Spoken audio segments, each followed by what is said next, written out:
ಯಕ್ಷಗಾನದಲ್ಲಿ ಗಾನ ವೈಭವ, ನಾಟ್ಯ ವೈಭವ ಪ್ರಧಾನವಾಗದೆ ಪರಂಪರೆ ಉಳಿಬೇಕು. ಹೀಗಾಗಿ ಎಲ್ಲ ಮೇಳದ ಕಲಾವಿದರು ಕನಿಷ್ಠ ವರ್ಷಕ್ಕೆ ಒಮ್ಮೆಯಾದರೂ ಸಮಾವೇಶವನ್ನು ನಡೆಸಿ ಯಕ್ಷಗಾನದ ಪರಂಪರೆಯನ್ನು ಉಳಿಸುವ ನಿಟ್ಟಿನಲ್ಲಿ ವಿಚಾರ ವಿಮರ್ಶೆ ಮಾಡಬೇಕು ಅಂತ ಕರ್ನಾಟಕ ಜಾನಪದ ವಿವಿ ವಿಶ್ರಾಂತ ಕುಲಪತಿ ಪ್ರೊಫೆಸರ್ ಕೆ ಚಿನ್ನಪ್ಪಗೌಡ ತಿಳಿಸಿದರು. ಅವರು ಬ್ರಾಹ್ಮರಿ ಯಕ್ಷಮಿತ್ರರು ಮಂಗಳೂರು ಟ್ರಸ್ಟ್ ವತಿಯಿಂದ ಮಂಗಳೂರಿನ ಕುದ್ಮಲ್ ರಂಗರಾವ್ ಪುರಭವನದಲ್ಲಿ ಜರುಗಿದ 7ನೇ ವರ್ಷದ ಬ್ರಾಹ್ಮರಿ ಯಕ್ಷ ವೈಭವ 2024 ಯಕ್ಷ ಛಾಯಾಚಿತ್ರ ಪ್ರದರ್ಶನ ಪ್ರಶಸ್ತಿ ಪ್ರದಾನ ಕಾರ್ಯಕ್ರಮದ ಅಧ್ಯಕ್ಷತೆ ವಹಿಸಿ ಮಾತನಾಡಿದರು. ಇನ್ನು ಮೇಯರ್ ಸುಧೀರ್ ಶೆಟ್ಟಿ ಕಣ್ಣೂರು ಮಾತನಾಡಿ, ಮಂಗಳೂರು ನಗರದ ಹೃದಯ ಭಾಗದಲ್ಲಿ ಪ್ರತಿ ವರ್ಷ ರಾತ್ರಿ ಪೂರ್ತಿ ಯಕ್ಷಗಾನ ಪ್ರದರ್ಶನವನ್ನು ಏರ್ಪಡಿಸ್ತಾ ಇರುವ ಬ್ರಾಹ್ಮರಿ ಯಕ್ಷ ಮಿತ್ರರು ಸಂಘಟನೆಯ ಕಾರ್ಯ ಶ್ಲಾಘನೀಯವಾಗಿದೆ ಅಂತ ತಿಳಿಸಿದರು. ಕಾರ್ಯಕ್ರಮದಲ್ಲಿ ಶಾಸಕ ವೇದವ್ಯಾಸ್ ಕಾಮತ್ ಕೂಡ ಭಾಗವಹಿಸಿದರು. ಬ್ರಾಹ್ಮರಿ ಯಕ್ಷ ಮಿತ್ರರು ಮಂಗಳೂರು ಟ್ರಸ್ಟಿನ ಸತೀಶ್ ಮಂಜೇಶ್ವರ್ ಪ್ರಾಸ್ತಾವಿಕವಾಗಿ ಮಾತನಾಡಿ ಸ್ವಾಗತಿಸಿದರು. ಇದೇ ವೇಳೆ ತೆಂಕುತಿಟ್ಟಿನ ಹಿರಿಯ ಬಣ್ಣದ ವೇಷಧಾರಿ ಸದಾಶಿವ ಶೆಟ್ಟಿಗಾರ್ ಸಿದ್ದಕಟ್ಟೆ ಅವರಿಗೆ ಬ್ರಾಹ್ಮರಿ ಯಕ್ಷಮಣಿ ಪ್ರಶಸ್ತಿಯನ್ನು ಕೊಟ್ಟು ಗೌರವಿಸಲಾಯಿತು. ಶ್ರೀ ಗೋಪಾಲಕೃಷ್ಣ ಯಕ್ಷಗಾನ ಸಂಘ ಕೈರಂಗಳ ಮತ್ತು ಮನೋಹರ್ ಎಸ್ ಕುಂದರ್ ಎರ್ಮಾಳ್ ಬಡ ಅವರಿಗೆ ಬ್ರಾಹ್ಮರಿ ಯಕ್ಷ ಸೇವಾ ಪುರಸ್ಕಾರ ಪ್ರದಾನ ಮಾಡಲಾಯಿತು. ಮನೋಹರ್ ಕುಂದರ್ ಅವರ ಅಪೂರ್ವ ಯಕ್ಷ ಛಾಯಾಚಿತ್ರಗಳ ಪ್ರದರ್ಶನ ಕೂಡ ಜರುಗಿತು.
ಬ್ರಾಹ್ಮರಿ ಯಕ್ಷಮಣಿ ಇದು ನನಗೆ ಸಿಕ್ಕಿದ್ದು ನನ್ನ ಅದೃಷ್ಟ ಅಂತಲೇ ನಾನು ಹೇಳಬೇಕು. ಯಾಕಂತ ಹೇಳಿದರೆ, ಬ್ರಾಹ್ಮರಿ ದೇವಿಯ ಸನ್ನಿಧಿಯಲ್ಲಿ ನಾನು 16ನೇ ವರ್ಷಕ್ಕೆ ಚೌಕಿಯ ಕೆಲಸಕ್ಕೆ ಸೇರಿದವ. ನೇಪಥ್ಯದ ಕೆಲಸಕ್ಕೆ 16ನೇ ಪ್ರಾಯದಲ್ಲಿ ಸೇರಿದ್ದೇನೆ. 2 ವರ್ಷ ನೇಪಥ್ಯದ ಕೆಲಸವನ್ನು ಮಾಡಿದ್ದೇನೆ. ಆಮೇಲೆ ಆ ಬ್ರಾಹ್ಮರಿ ದೇವಿಯ ಸನ್ನಿಧಾನದಲ್ಲಿಯೇ ನನಗೆ ಯಕ್ಷಗಾನ ಕಲಾವಿದನಾಗಿ ಗೆಜ್ಜೆ ಕಟ್ಟುವುದಕ್ಕೆ ಅವಕಾಶ ಸಿಕ್ಕಿತು. ಅವರ ಆಶೀರ್ವಾದ ಬಲದಿಂದಾಗಿ, ಆ ಬ್ರಾಹ್ಮರಿ ದೇವಿಯ ಅನುಗ್ರಹದಿಂದಾಗಿ 10 ವರ್ಷ ನಾನು ಕಟೀಲ್ ಮೇಳದಲ್ಲಿ ತಿರುಗಾಟ ಮಾಡಿದೆ. ಆಮೇಲೆ ಧರ್ಮಸ್ಥಳ ಮೇಳಕ್ಕೆ ಹೋದ್ದು. ಆದರೆ ಈಗಲೂ ನಾನು ಗೆಜ್ಜೆ ಕಟ್ಟುವಾಗ ನೆನವರಿಕೆ ಮಾಡಿಕೊಳ್ಳುವುದು ಬ್ರಾಹ್ಮರಿ ದೇವಿಯನ್ನೇ. ಬ್ರಾಹ್ಮರಿ ದೇವಿಯನ್ನು ನೆನವರಿಕೆ ಮಾಡಿಕೊಳ್ಳದೆ ನಾನು ಯಕ್ಷಗಾನದಲ್ಲಿ ಗೆಜ್ಜೆ ಕಟ್ಟಲಿಯೇ ಇಲ್ಲ ಇಷ್ಟರವರೆಗೆ. ಆಮೇಲೆ ನನ್ನ ಪ್ರೀತಿಯ ಗುರುಗಳು ಬಣ್ಣದ ಮಾಲಿಂಗಜ್ಜ, ಅವರನ್ನು ನೆನವರಿಕೆ ಮಾಡಿಕೊಳ್ಳದೆ ಗೆಜ್ಜೆ ಕಟ್ಟುವುದಕ್ಕೆ ಮುಂದೆ ಹೋಗುವುದೇ ಇಲ್ಲ. ಹಾಗೆ ರಂಗಸ್ಥಳಕ್ಕೆ ನಾನು ಪಾದ ಇಡುವಾಗಲೇ ಅವರನ್ನು ನೆನವರಿಕೆ ಮಾಡಿಕೊಂಡೇ ನಾನು ಮುಂದೆ ಅಡಿ ಇಡುವುದು. ಹಾಗಾಗಿ ಇಷ್ಟರವರೆಗೆ ನಾನು ಇಷ್ಟು ಎತ್ತರಕ್ಕೆ ಇರುವುದಕ್ಕೆ ಕಾರಣ ದೇವರ ಆಶೀರ್ವಾದವೂ ಹೌದು, ಗುರುಗಳ ಆಶೀರ್ವಾದವೂ ಹೌದು, ಜೊತೆಗೆ ನನ್ನ ಸಹ ಕಲಾವಿದರು, ದೊಡ್ಡ ದೊಡ್ಡ ಕಲಾವಿದರು, ಕೆ ಗೋವಿಂದ ಭಟ್ರಾಗಲಿ, ಆಮೇಲೆ ಪುತ್ತೂರು ಕೃಷ್ಣ ಭಟ್ರಾಗಲಿ, ಸುಬ್ರಾಯ ಹೊಳ್ಳರಾಗಲಿ, ವಿಶ್ವೇಶ್ವರ ಭಟ್ರಾಗಲಿ, ಇವರೆಲ್ಲರ ಸಹಕಾರದಿಂದ ಮಾತ್ರ ನಾನು ಮೇಲೆ ಬರುವುದಕ್ಕೆ ಸಾಧ್ಯವಾಯಿತು. ಹೊರತು ನಾನೊಬ್ಬನಿಂದ ಏನೂ ಮಾಡುವುದಕ್ಕೆ ಸಾಧ್ಯವಿಲ್ಲ. ರಂಗಸ್ಥಳದಲ್ಲಿ ಬಂದು ಒಬ್ಬನೇ ಕುಳಿತು ಒಬ್ಬನೇ ಹೋದರೆ ಏನಾದರೂ ಪ್ರಯೋಜನ ಉಂಟಾ? ಇಲ್ಲ. ಎದುರು ವೇಷಧಾರಿಯಾಗಿ ನಮಗೆ ಏನಾದರೂ ಒಂದು ತಿಕ್ಕಾಟಕ್ಕೆ ಅಥವಾ ಕುಣಿಯುವುದಕ್ಕೆ ಅವಕಾಶ ಮಾಡಿಕೊಟ್ಟರೆ ಮಾತ್ರ ನಾವು ಕಾಣಿಸಿಕೊಳ್ಳುವುದಕ್ಕೆ ಸಾಧ್ಯ ಅಂತ ನನ್ನ ಭಾವನೆ. ಅದರಲ್ಲಿ ನನ್ನ ಜೊತೆಗಾರರಾಗಿ ಬಹಳಷ್ಟು ಮಂದಿ ಕಲಾವಿದರು ನನಗೆ ಸಹಕಾರವನ್ನು ಕೊಟ್ಟಿದ್ದಾರೆ. ಶೀನಪ್ರಯ್ಯ ಆಗಲಿ, ಗೋವಿಂದ ಭಟ್ರಾಗಲಿ, ಎಲ್ಲರೂ. ಹಾಗಾಗಿ ಇಂದಿನ ದಿನ ನನಗೆ ಬಹಳ ಸುದಿನ. ಸಂತೋಷವನ್ನು ಆನಂದವನ್ನು ಕೊಡುವವರಾರು ಅಂತ ಕೇಳಿದರೆ ಹೃದಯಕ್ಕೆ ಮನಸ್ಸಿಗೆ ಸಂತೋಷ ಅಂತ ಹೇಳ್ತಾರೆ. ಅದಕ್ಕೆ ಅದು ಅಪೂರ್ವ, ಅನನ್ಯ, ಬೆಲೆ ಕಟ್ಟಲಿಕ್ಕಾಗೋದಿಲ್ಲ. ಯಾವಾತನೇ ಆಗಲಿ ತಾನು ಮಾಡತಕ್ಕಂಥ ಕೆಲಸದಲ್ಲಿ ತನಗೆ ಆನಂದವನ್ನು ತಂದುಕೊಳ್ಳುತ್ತಾ ಲೋಕಕ್ಕೆ ಮೋದವನ್ನು ಕೊಡ್ತಾನೆ ಅಂತ ಆದರೆ ಅಳೀತಾದರೂ ಅವನ ದೇಹ, ಉಳೀತದೆ ಕೀರ್ತಿ.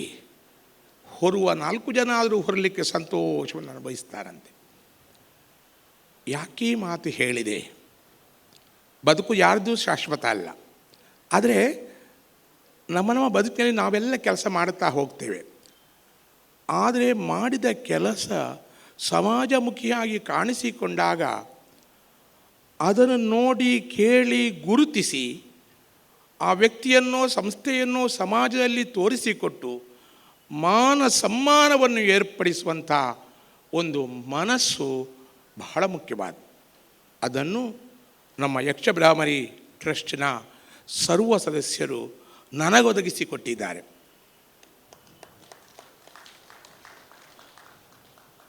ಆನಂದವನ್ನು ವ್ಯಕ್ತಪಡಿಸಲಿಕ್ಕೆ ಮಾತು ಮುಖ್ಯ ಅಲ್ಲ, ಆಚಾರ್ಯ ಶಂಕರರೇ ಹೇಳುತ್ತಾರೆ.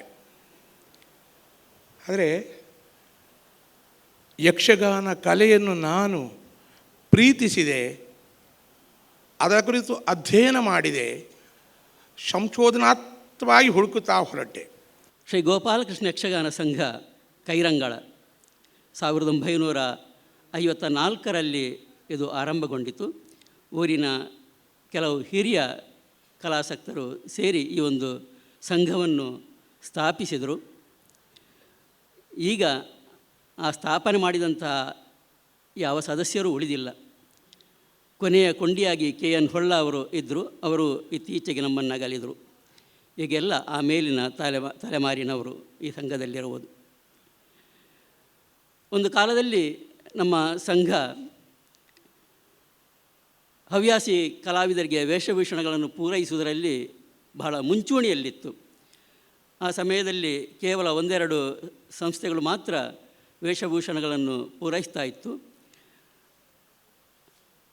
ಆಮೇಲೆ ನಮ್ಮ ಸಂಘವು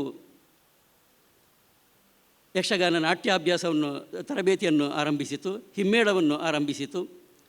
ನಮ್ಮ ಸಂಘದ ಮೂಲಕ ಸುಮಾರು 1000 ಕಲಾವಿದರು ತರಬೇತಿಯನ್ನು ಪಡೆದು ಹಲವರು ಇಂದು ಮೇಳದಲ್ಲಿ ದುಡಿಯುತ್ತಿದ್ದಾರೆ. ಹಲವಾರು ಮಂದಿ ಹವ್ಯಾಸಿ ಕಲಾವಿದರಾಗಿ ಸೇವೆಯನ್ನು ಸಲ್ಲಿಸ್ತಾ ಇದ್ದಾರೆ. ನಮ್ಮ ಸಂಘ ಸ್ಥಾಪನೆಯಾಗಿ 70 ವರ್ಷಗಳು ಕಳೆದರೂ ಭವಿಷ್ಯ ಈ ರೀತಿಯಾಗಿ ಸಾರ್ವಜನಿಕವಾಗಿ ನಮ್ಮ ಸಂಘವನ್ನು ಗುರುತಿಸಿ ಗೌರವಿಸಿರುವುದು ಬಹುಶಃ ಇದು ಮೊದಲ ಬಾರಿ. ಅದಕ್ಕಾಗಿ ಭ್ರಾಮರಿ ಯಕ್ಷಮಿತ್ರರಿಗೆ ನಾನು ಶಿರವಾಗಿ ವಂದಿಸುತ್ತೇನೆ. ದಿನ ಬೆಳಗಾದರೆ ವ್ಯಾಟ್ಸಪ್ ಬಳಗಗಳು ಹುಟ್ಟಿಕೊಳ್ಳುತ್ತವೆ. ಕೇವಲ ಸಂದೇಶಗಳಿಗೆ ಮಾತ್ರ ಅದು ಸೀಮಿತಗೊಳ್ಳುತ್ತವೆ. ಈ ರೀತಿಯ ಕ್ರಿಯಾಶೀಲ ಚಟುವಟಿಕೆಗಳಲ್ಲಿ ತಮ್ಮನ್ನು ತೊಡಗಿಸಿಕೊಳ್ಳುವುದಿಲ್ಲ. ಭ್ರಾಮರಿ ಯಕ್ಷಮಿತ್ರರು ಇಂಥ ಒಂದು ಸಾಧನೆಯನ್ನು ಮಾಡುತ್ತಿದ್ದಾರೆ ಎಂದರೆ ಒಂದು ವ್ಯಾಟ್ಸಪ್ ಬಳಗವನ್ನು ಯಾವ ರೀತಿ ಸದುಪಯೋಗ ಪಡಿಸಬಹುದು ಎಂಬುದಕ್ಕೆ ಇದೊಂದು ನಿದರ್ಶನ. ಹಾಗಾಗಿ ಅವರಿಗೆ ಮತ್ತೊಮ್ಮೆ ನಾನು ಅಭಿನಂದನೆಗಳನ್ನು ಸಲ್ಲಿಸುತ್ತೇನೆ. ನಮ್ಮ ಸಂಘವನ್ನು ಗುರುತಿಸಿ ಈ ರೀತಿಯ ಗೌರವ ನೀಡಿರುವುದಕ್ಕೆ ಮತ್ತೆ ಅವರಿಗೆ ವಂದನೆಗಳನ್ನು ಸಲ್ಲಿಸುತ್ತಾ ನನ್ನ 2 ಮಾತುಗಳನ್ನು ಮುಗಿಸ್ತೇನೆ. ವಂದನೆಗಳು.